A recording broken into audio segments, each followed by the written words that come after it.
So do you want to know how I started my Pinterest management business when I was actually making $0 a month?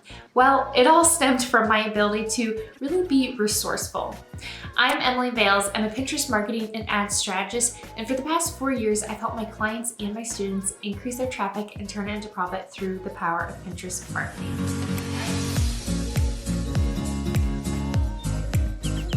So my story actually started 5 years ago. I, at the time, was a stay-at-home mom, and prior to that, I had been a teacher for 3.5 years. Once I had my first daughter, I made the really challenging decision to stay at home with her because financially it made 0 sense for me to return to the classroom. So after 8 months, my husband and I decided that it was really going to be important to our family that I found another way to essentially make an income and help support our family, because we knew that there were certain things that we did not want to give up, such as some of the more luxurious things in life, like just the ability to take a vacation or pay a babysitter. So those things that might seem like luxuries, but honestly really add to the overall enjoyment of life, right? So around that time, I had a friend from college who recommended a freelance course, where this course was created by another mom who had started her own successful freelance business, and now she was going to help other women do the exact same thing. And side note, that course was honestly how I got started. I attribute much of my success to those early days in that course. And so I have linked my affiliate link to that course, and I highly recommend it to anybody who wants to learn the business foundations if you are interested in starting your freelance business. Now, back to my story and really how I needed to become resourceful in order to obtain goals. So first of all, let's just go ahead and talk about what resources versus being resourceful really means. So resources are essentially things that we use to obtain goals or objectives. So an example of a resource could be your time, your money. So when we are becoming resourceful, we're having to become essentially efficient or creative, or use what might be limited resources, such as time and money, in a different and unique way in order to overcome difficulties and challenges. So in those early days, remember I said that I was making $0 a month when I started my business. I didn't feel like I had 2 dimes to rub together. So to think about investing 100, 200, 300, 400, whatever, into starting a business, it seemed really scary, because actually when I think about what I was making monthly as a teacher, it was a big change for me.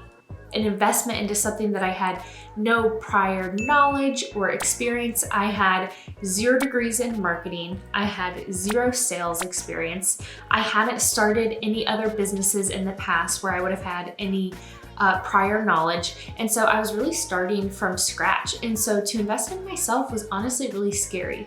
And like I mentioned, I also felt like I had limited resources at the time. So I did mention that we were fortunate enough to have at least one stable income, and that was my husband's, but we didn't feel like we had extra money. So his paycheck at the time was going to our mortgage, it was going to our electricity, all of those things that are kind of non-negotiables, our food, right? Because I wasn't bringing in any money, he had to pay for all of the bills.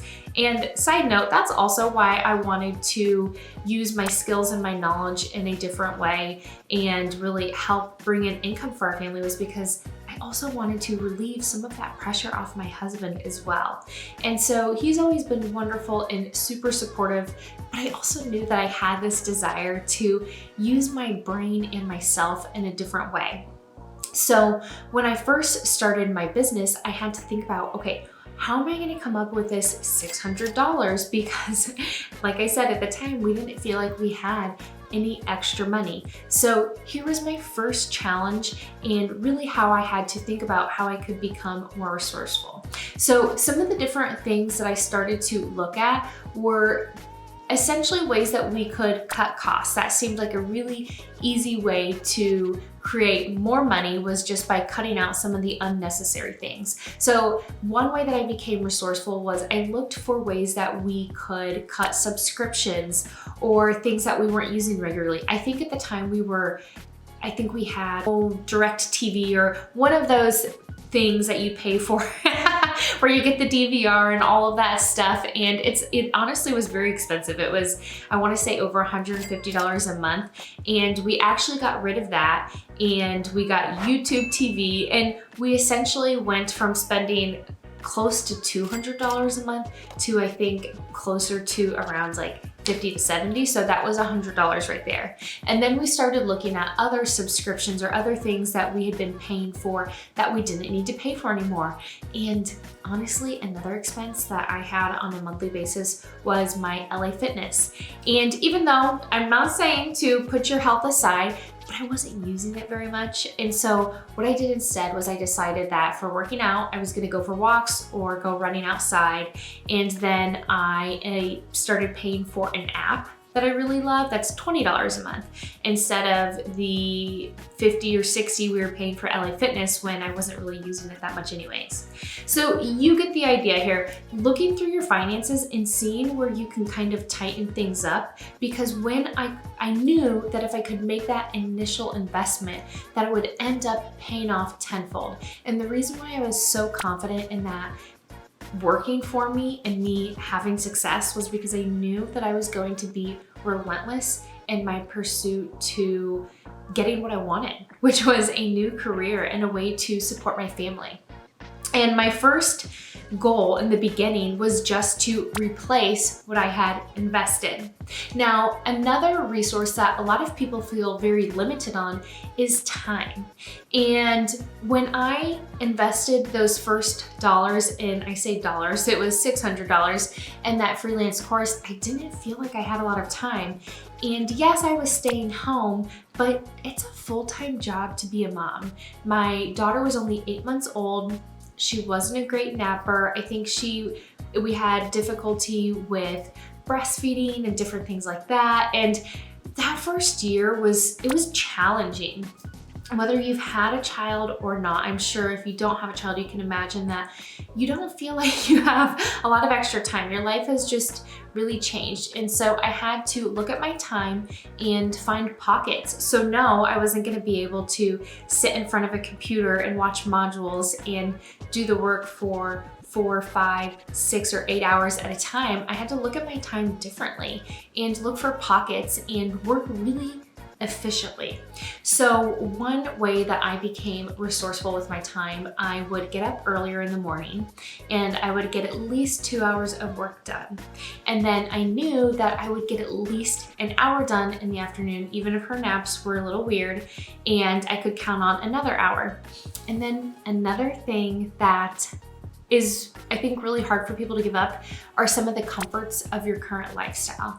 And when you are investing in yourself and you are trying to be resourceful, you might have to give up some of the comforts or things that you're used to, such as maybe your nightly Netflix binges. So that was one thing that my husband and I, especially that first year when we had the baby, a lot of times we would unwind, we would watch something, we would be like binging a series like Stranger Things, whatever, on Netflix, and we looked forward to that time together. And I'm not saying that you shouldn't have special time with your spouse, that you should give up everything for this. However, at the same time, that time with my husband, even though we looked forward to it, we weren't communicating or really bonding. We were just kind of both sitting on the couch. And so instead of just sitting on the couch, even if it looked like sitting on the couch and at least having my laptop out and still moving the needle forward, I started using that time differently. And instead of just sitting in front of the TV or maybe doing something different, I started using that time in the evening to work. And I'm gonna be honest, I didn't always feel like working in the evening. Sometimes I was tired depending on how my day went or what my day looked like. But I knew that I had a limited amount of time and I wasn't willing to let go of that ultimate goal, which was to start a new career. I knew that going back to the classroom was not an option and I had to become resourceful. And so thinking about how you can become resourceful, especially if you want to start your Pinterest management business, what I want you to do is I want you to think of at least 3 different goals that you want to meet.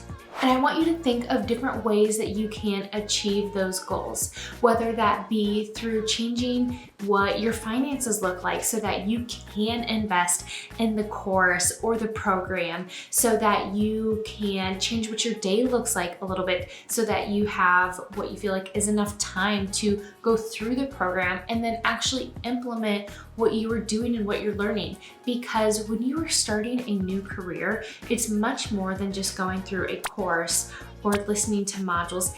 You have to factor in that you have to take action.